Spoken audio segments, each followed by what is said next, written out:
Hello, this is Brian J. signing on for now, and well, once again, Valentina Shevchenko gets screwed over. I wake up, I go to sleep sometime in the morning, I wake up in the afternoon, and I get the bad news. I get the same news that I got last year in July with Amanda Nunes when she pulled out a fight against Valentina Shevchenko on the day of the fight.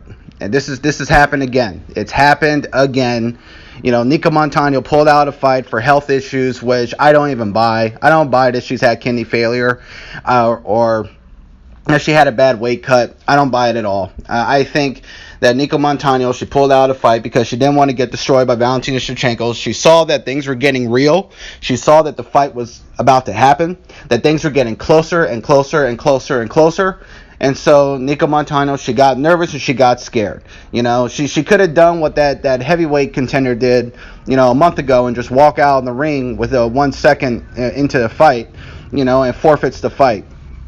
That's what Nicco could have done at the fight. She could have shown up in the cage and then crawl out of the cage and then walk away. She could have done that, but I guess that would have looked even worse. Nicco Montano has pulled out of the fight. And it's just recently been announced that she's been stripped, which I'm going to talk about in the next video. But I am completely disappointed in Nicco Montano. I used to be a big fan of Nicco Montano. I watched the whole season of Tough 26. I watched every single episode. I watched her fight, Lauren Murphy. She dominated Lauren Murphy. And then she dominated Montana De La Rosa. And then she beat Barb Honchak. Clearly beat her. And then she beat Roxanne Modafferi. And I was like, wow, this woman is a warrior. She wants to fight. I hope she fights Valentina. I hope she fights Sajaro, whoever. And every time Valentina's name kept coming up, she didn't want to fight her. She seemed nervous. She seemed scared, sketchy. She would come across as uncomfortable. And she would constantly say, I want to fight Sajaro Eubanks first. I want to fight Sajaro. I don't want to fight Valentina. And Valentina has been saying for an entire month that she'll believe that Nicco will want to fight her, will fight when she sees her in the octagon, when the cage door closes and she sees Nicco right across from her. That's when she'll believe it. But, once again, this happens. This happens, Valentina was right. She was right. Nicco did not want to show up. Nicco did not want to fight.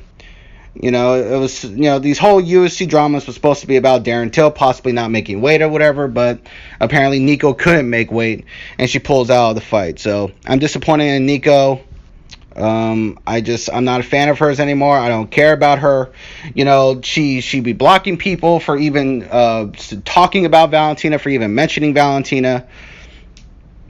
Constantly, and criticizing people and cursing people out for even suggesting she didn't want to fight Valentina. She was going to pull out of the fight. So, yeah. So, Valentina Shevchenko has some bad luck winning these belts, man. She has some bad luck. Like Amanda Nunes pulled out of a fight last summer. And then when the fight happens, Amanda Nunes probably got a gift decision, really. I mean, I admit that the fight could have gone either way, but last time I saw the fight, I gave Valentina the last 3 rounds in the fight, or at least rounds 2, 3, and 4. It was a close fight, but Valentina, she's just not having a lot of luck winning the UFC gold. Here she was supposed to fight Nicco Montano tomorrow night, and now it's not happening because Nicco didn't make weight. So, oh well. As far as I'm concerned, Nicco Montano was scared. She doesn't want to fight, and yeah, I agree with Coach Sheldon Harrison for what he says in his videos. It's what we expected, but it's sad that it happened. So, all right, well, I hope Nicco gets better if she really is dealing with health issues, but I don't think she is. She's probably going to fight Sajaro Eubanks next or fight somebody else, and Valentina will probably fight Caitlin Keurig or, Jessica Ai, or I don't know who wants to fight Valentina. They'll probably fight in Madison Square Garden, which would be good for Valentina.